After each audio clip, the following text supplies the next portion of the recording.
award-winning national security, border security investigative reporter for TV, radio, and the print media. And she has covered the news with an outside the Beltway perspective.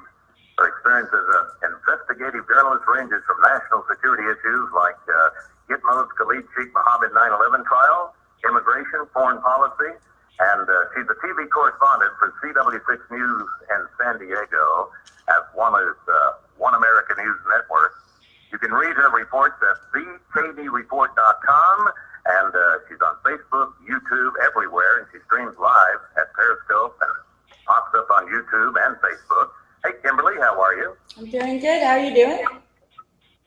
All right. I didn't see you pop up on Facebook. I'm there. Did they ban you or something? No, I'm there. I'm streaming. I see myself. You see yourself? I don't know. It must be me then. All right. How could that be? Nothing ever goes wrong. All right.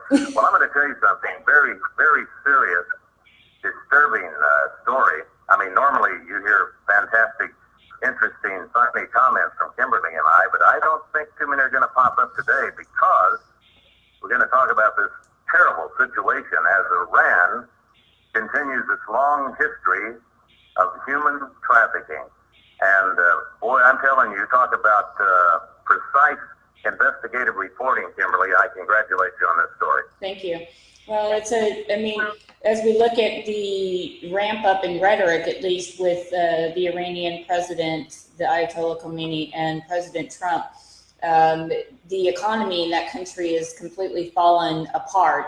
And, the consequences of these types of situations usually mean that the weaker people become the victims. In this case, it's women and children who are being trafficked, anywhere from sex trafficking to also being trafficked to, take eyeballs and kidneys and other body parts and then sell them on the black market. So there's quite a lot of bad things, happening inside the country of Iran, and as such, they remain a tier 3 offender with the United States and the UN General on human rights.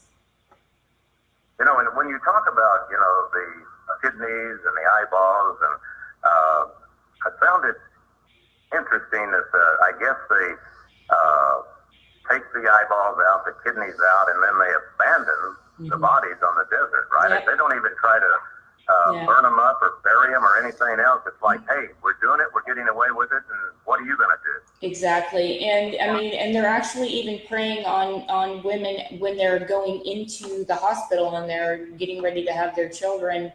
They are taking them as they're trying to get into the hospital.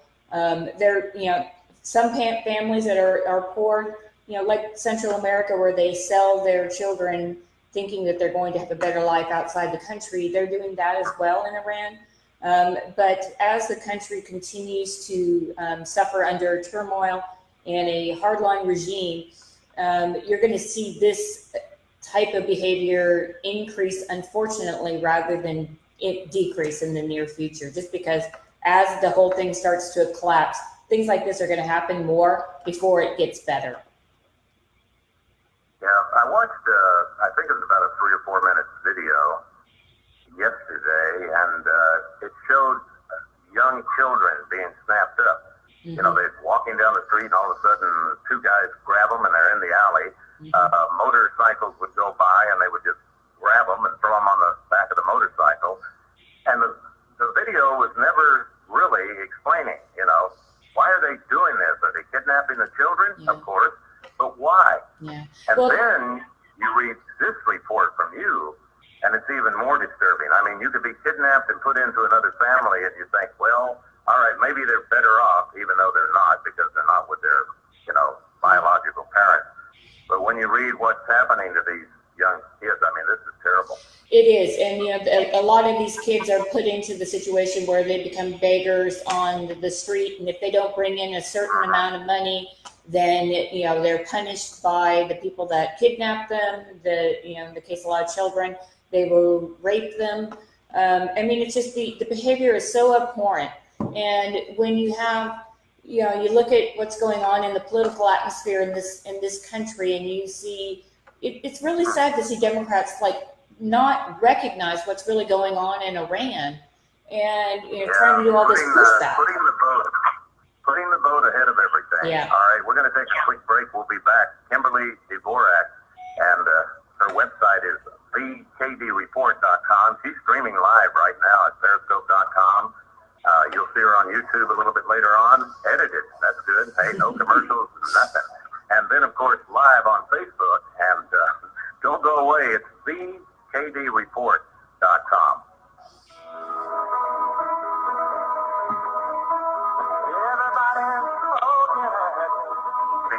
Just while we're with my guest, Kimberly Dvorak, there goes Kimberly. Yeah, oh, there. Oh, almost there, huh? Yeah. Oh, yeah. Like, we don't have anything better to do, but anyway, discussing Iran human trafficking. And as you mentioned, they'll kidnap the kids, and when they're not tearing their bodies apart, selling the eyes, the kidneys, who knows what, then they're out recruiting Afghan men and boys as young as 13 years old and making them fight in Syria and places like that. I mean, it's a no-win situation. It is, and you see a lot of these people like leave Afghanistan, Yemen, and countries that like Syria who are at, which seems like perpetual war. They're thinking that they're going to go to another country and their lives are going to improve and they're going to do something special with their lives, and they're really as we hear in this country a lot, they're looking for that better life, and this is what they find when they get to Iran. And the Ayatollah and the hardline regimers, they turn a blind eye to this. They just really don't care about it. I mean, it's, I guess, much more important to make sure women are covered up in burqas and things of that nature than protecting these people, and especially the young, the very young, the very old, and the weak. These people, they deserve better. And I think we started to talk about this at the break. When you see the Democrats out there stating that the president should not on any terms meet with the Iranian regime. Well, how are we going to be responsible for this to continue to happen? Or is it maybe worth a shot at actually talking to them and maybe seeing, encouraging them to see the light and realize, the error of their ways? And it's very difficult to understand when we see such compassion from them when the migrants are coming up through Central America to this country. But when you see what's going on in the Middle East, it's a really bad thing, and you can't let that go. I mean, to me, it's the exact same situation, because we are seeing migrants, coming up through the border. Women and children are being raped, 83% of them, and that's not a U.S. number; those are Mexico numbers. So you're looking at this, and it's very sad, and we should be doing something about this. And if you wait for their government to all of a sudden say, well, we got to come up with laws that say, you can't traffic you can't do human trafficking and sell these women and these young kids. It's not going to happen, because it's just so totally out of control. And shows you what I think how important the Second Amendment is to the United States of America. That's why we have it. Yeah, if exactly. Gets out of control. Exactly. Most people don't get that. Happened in Iran. Iran, and you reported on it so many times, with the youth movement there, trying to get change, and you see what happened. Yeah. I mean, they continue to protest on a daily basis. I'm still getting footage on a daily basis that they're protesting, and, the economy is slowly collapsing.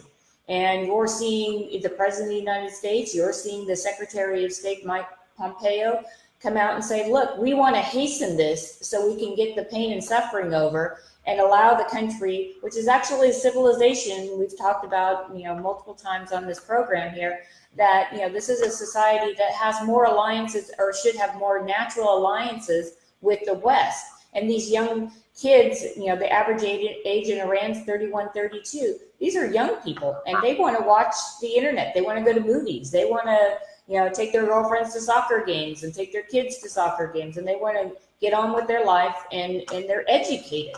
So it's again, I can't understand where a lot of the Democrats are coming from on this issue, because again, it's a national security issue for the United States, and we all ought to be on the same page with this, and hope that we can hasten this process so we can ease the suffering of the weak and the young. Well, here's the thing, when you have a whole list of, somebody will say, well, somebody should have done something, all right? Yeah.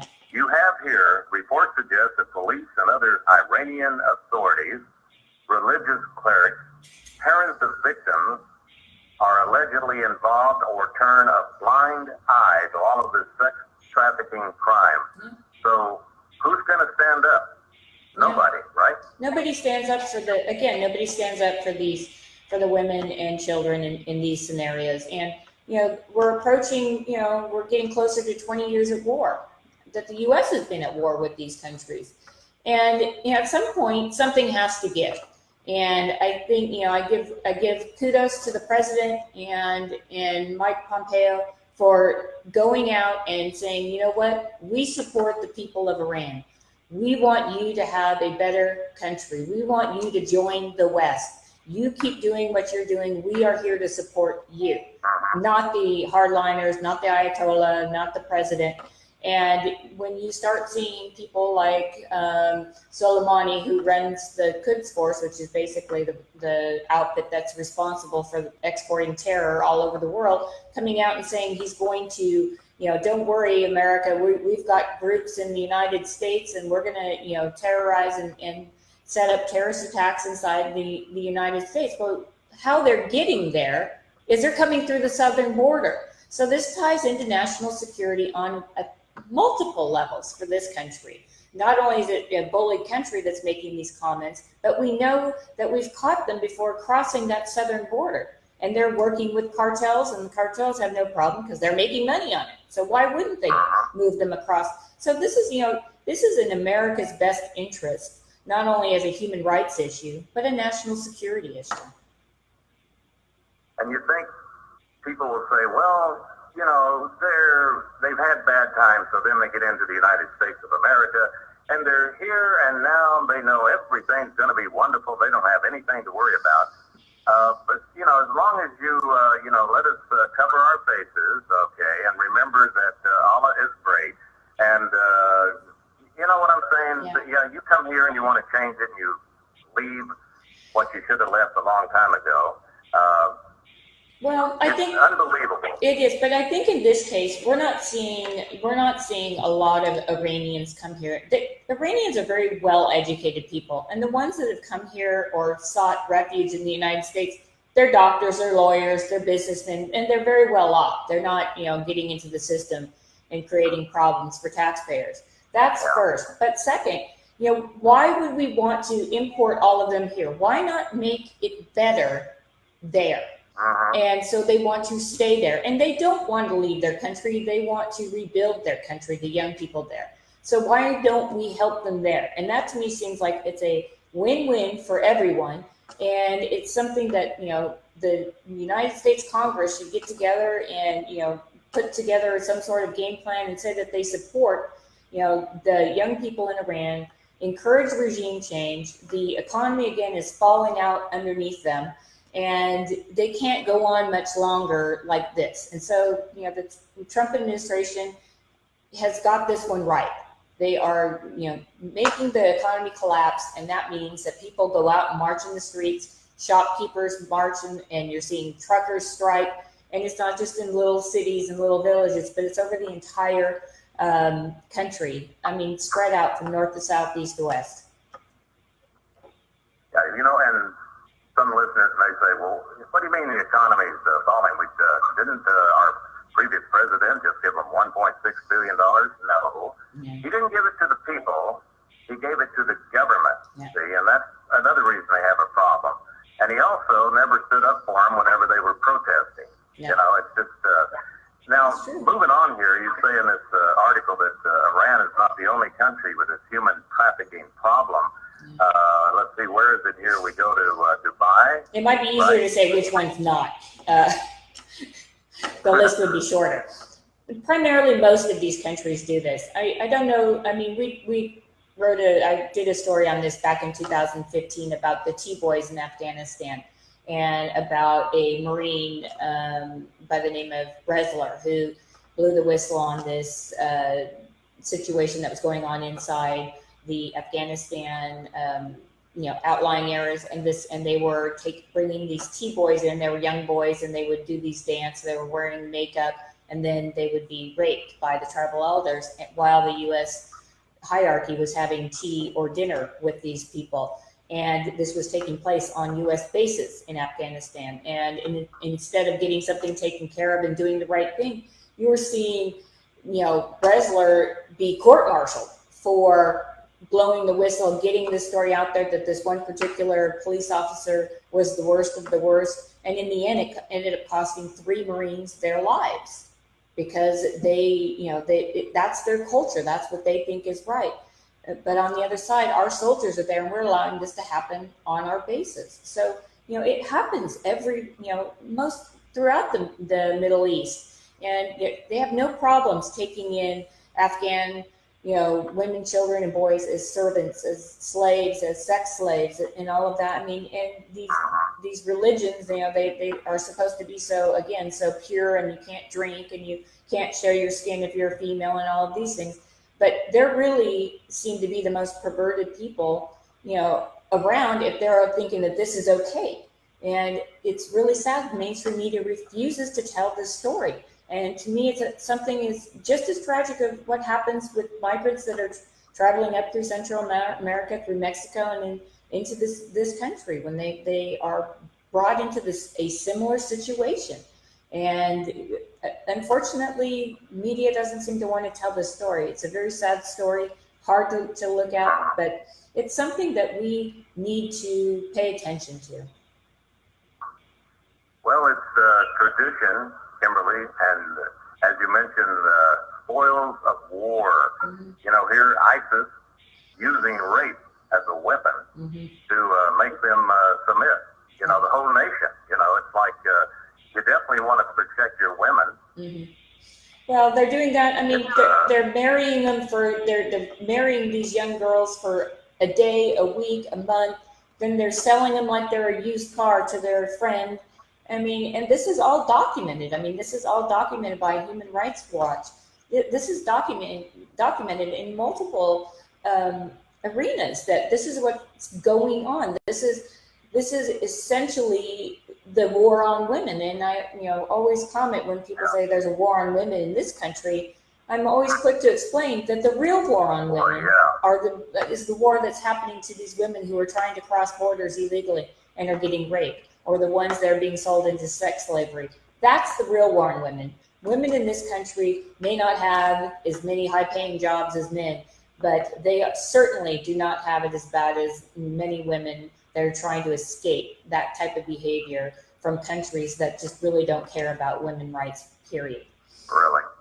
And it's, and I know a lot of disagreement with me on this, but I don't think most of these hashtag Me Too have any idea whatsoever.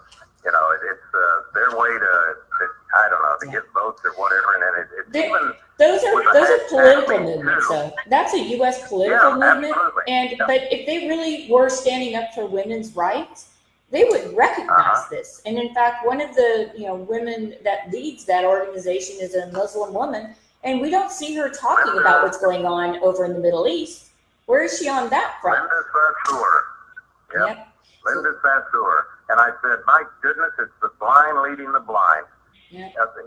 They couldn't find a patriotic woman that, it's unbelievable. But anyway, that's a whole new bag of worms, isn't it? Yeah, it is. Also, listener, I'll tell you something. This article is excellent, all right? And she even goes back to Hitler, see? It was even happening with Adolf, wasn't it? Yeah.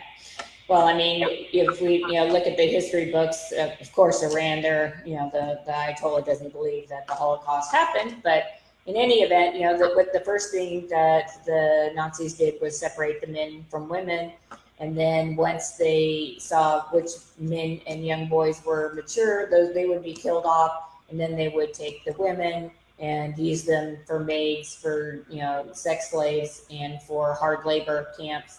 And once they outlived their pattern of actually helping the Nazis, then they were promptly killed. And it's not World War I, World War II. We've seen throughout the ages, not just centuries, that women often become an active spoil of war for people who are have the higher or have more firearms than the other side, I guess. I always remember movies and novels, and it would talk about when the Holocaust, and they would line the women up. All right, you get to live because you're going to be a prostitute, and you get to follow the armies around. And unfortunately, at that time, they were the fortunate. Yeah. Well, they got to live, I guess. I mean, so it's not anything new, but it's certainly by the United States being a part of these wars for what we're coming up into 20 years here shortly. And, if we're out of there, then maybe we take some of that war, stuff off the table. And I think that, most Americans would agree that, it's time for our soldiers to come home. It's time to end this situation. And it's time to start helping these countries rather than providing them with weapons that we do. And it's time. And when you see stories like this, it's incredibly difficult to write stories like this, especially, for women. But it has to be told. The story has to be told. It has to get out there. And that's the only way we learn. They found the right person to write it. All right. We're going to take a break and come back and wrap things up with Kimberly Dvorak, streaming live right now on Facebook and also Periscope.com. You can check it out on YouTube. Iran, the human trafficking, and it's going on everywhere. It's going on, coming across America's borders. Unbelievable. And selling body parts. Yeah. Wow. I'll talk about that in just a moment, too. Be right back.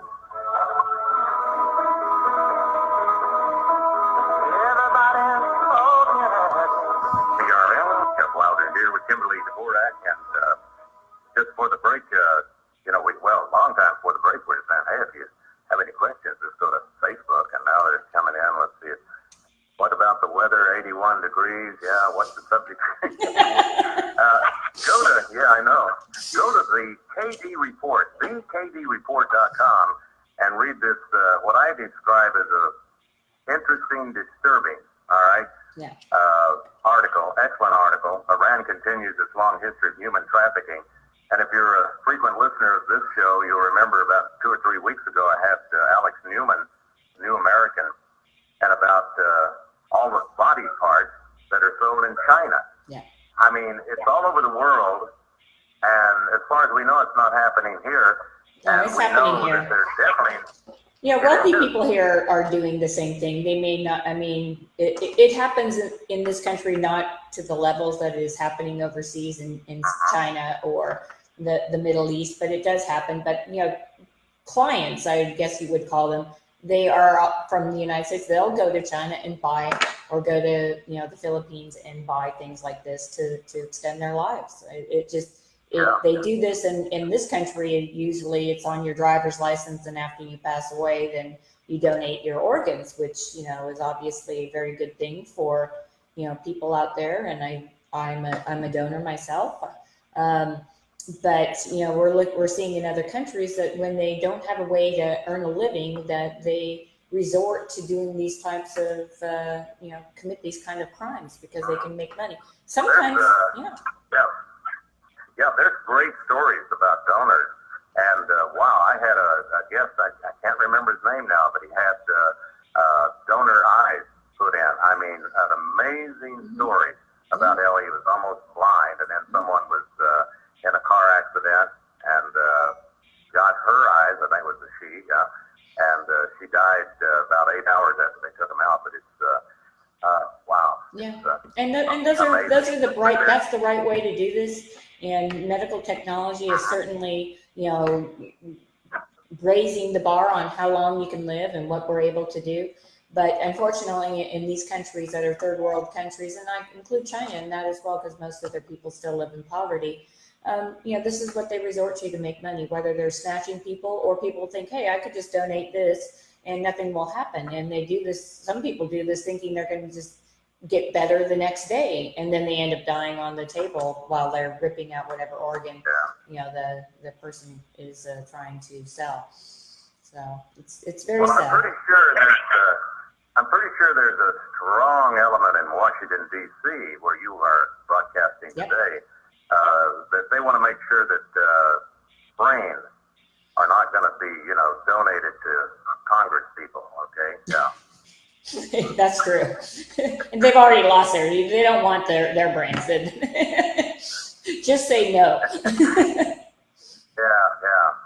Just say no. Yeah. Nancy Reagan, are you listening? Yeah. Just say no. Kimberly, we're almost out of time. Do you have any idea of what's on your next agenda? You never know. We have the Trump administration here, and so you never know what's going to happen. And we're following, because just down the road, not too far, the Manafort trial is taking place from where I am. So watch for that. Well, I'm going to tell you. Yeah. That's what I was going to jump on, and here we are, as I have to say goodbye. Yeah. The Manafort trial. Yes, I'm telling you. Now, I can't remember how many people he killed, but, they want to get him for 300 years. So that's very interesting. But if he makes a plea bargain and makes up a good story, about how Trump was kissing Putin or something, I don't know. Well, we learned today that the prosecution is not going to put his partner Rick Gates on the stand, which means that he's not credible. Yeah. So that tells the story. All right. All righty. Thanks, Chuck. All righty. All right. Look forward to the next meeting. Kimberly Dvorak, and it's leejdreport.com. Ron